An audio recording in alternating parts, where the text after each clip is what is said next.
Okay, on today's episode of Who Are You? We're at Thống Nhất Stadium, which was home to Saigon Fc in Ho Chi Minh City, Vietnam.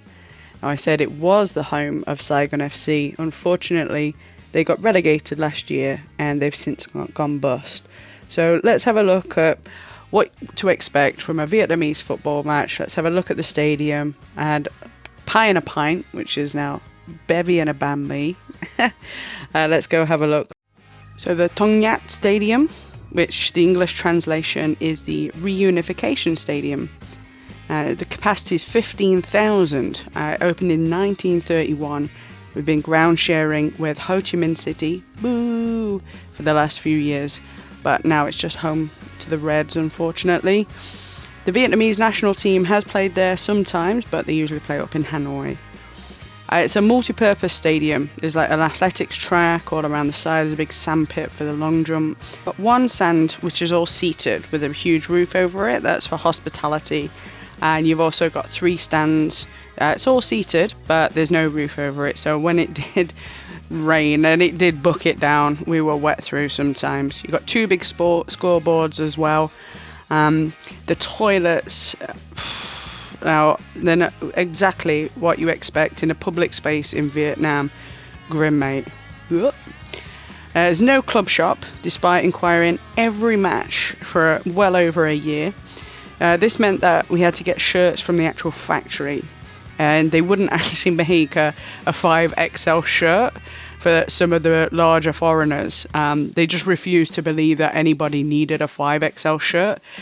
But superfan Paul, he had to actually go and get Saigon scarves made himself for other fans in the stadium. Just one of the examples why we eventually went extinct, unfortunately.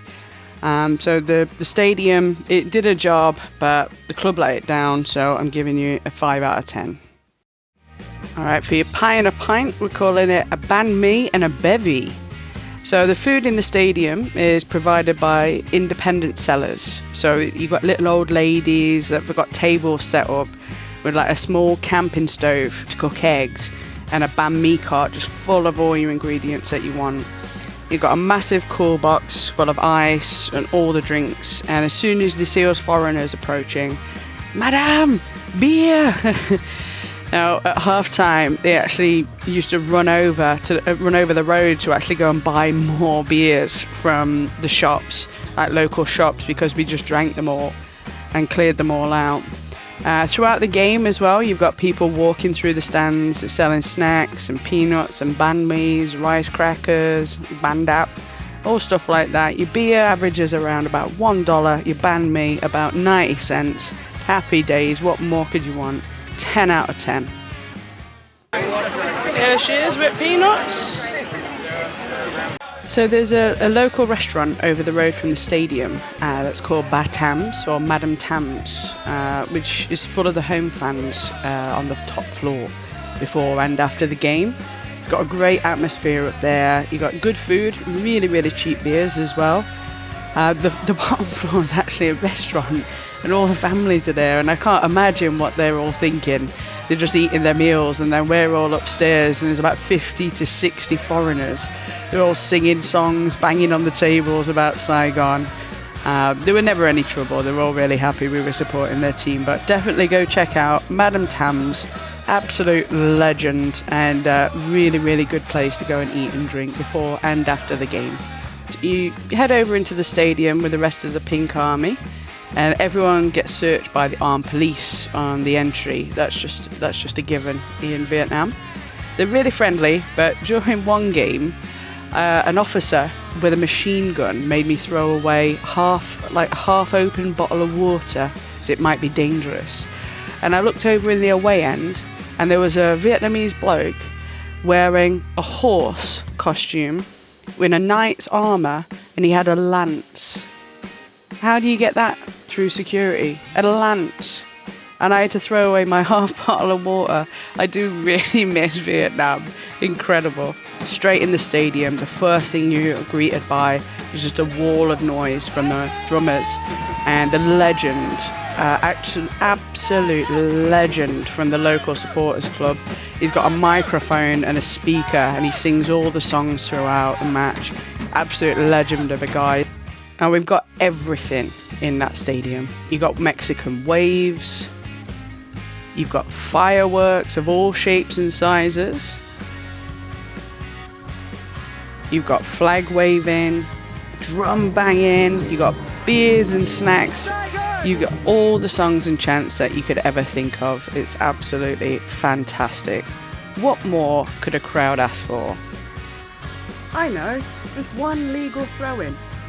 How did every single time they throw the ball, it'd bounce off their toes. How do you explain that? I tried doing it. I don't know how it's done. What are the physics on that? I don't even know if Hawking could work that out. Get a grip, man. And whether it was full in the away end or if it was just a few fans scattered here and there, they always brought a party, quacking away with chants and songs, and there was never ever any trouble. Incredible atmosphere. I'm giving you a 10 out of 10. After 3 years of following the Mighty Pinks and through lots of ups and downs, it's genuinely devastating that Saigon FC is no more. So if I can just say one last time, Pink-a-me!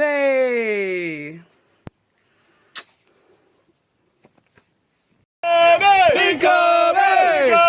Pink-a-me! Pink-a-me! Pink-a-me!